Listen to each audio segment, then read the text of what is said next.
You're listening to AI Prism from Seoul Economic Daily. Korea's won crossed 1,561 per dollar, a 17-year high driven by a self-reinforcing loop of corporate dollar hoarding as NPS tools run dry.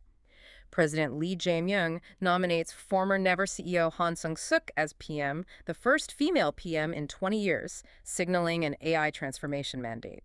Samsung Medison secures premium ultrasound contracts with U.S. top-tier Cleveland and Mayo clinics.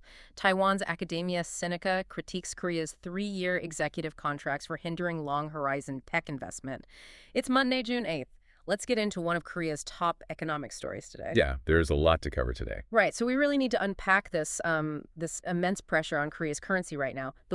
Korea's currency has plummeted to 1,561 per U.S. dollar, which is a massive 20% depreciation from roughly 1,301 per dollar just a year ago. It's severe. And what's fascinating is the underlying psychology driving it. It's a classic self-fulfilling prophecy where Korean exporters look at the won weakening and think, why convert our overseas revenue today when those dollars will be worth more one tomorrow? So they just hold on to it.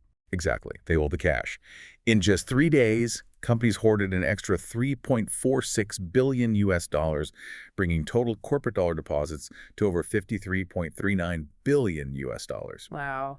And meanwhile, the NPS, the National Pension Service, which is Korea's $640 billion U.S. dollar sovereign wealth fund, they've essentially run out of intervention tools to stabilize the market. Right. They can't just pump dollars in anymore. But I mean, isn't this short-term survival behavior exactly what Taiwan is warning Korea about? It's like hoarding sandbags for your own porch while the town dam is breaking. That is the perfect analogy. And it connects directly to that recent critique from Taiwan's academia Sinica, their national research academy led by honorary Yuanxi academicians. Right. They pointed out a massive flaw in Korea's corporate culture. Yes, the 3-year executive contract. Yeah. If you're an executive on a 3-year deal, you structurally cannot make long-horizon investments in things like AI or semiconductors. You optimize for immediate financial defense instead. Because you just want to survive your next performance review. Exactly.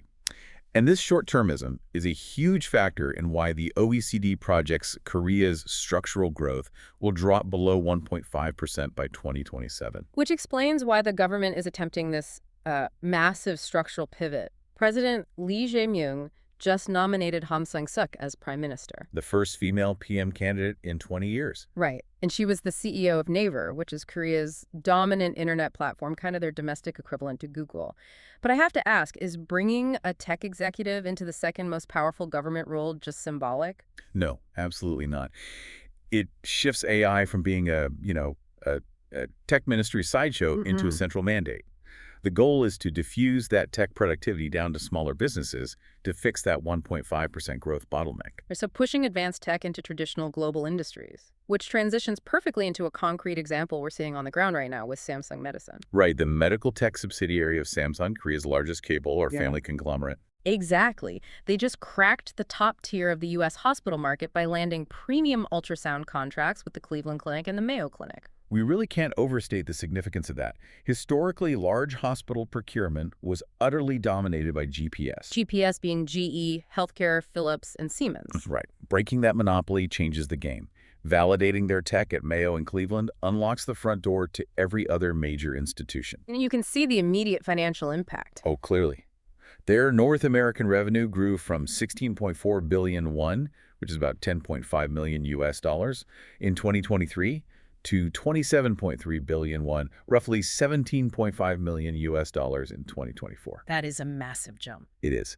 But the final thought I'll leave you with is this. Can this kind of structural AI governance and these top-tier global tech entries actually outpace the short-term currency anxieties that are currently weighing down the #CoSPI? That's today's AI Prism Front Page Daily. This episode was produced with AI assistance based on Seoul Economic Daily reporting and reviewed by a human editor. AI Prism is a Juan Ifrah award-winning series. We'll be back tomorrow. You've been listening to AI Prism from Seoul Economic Daily.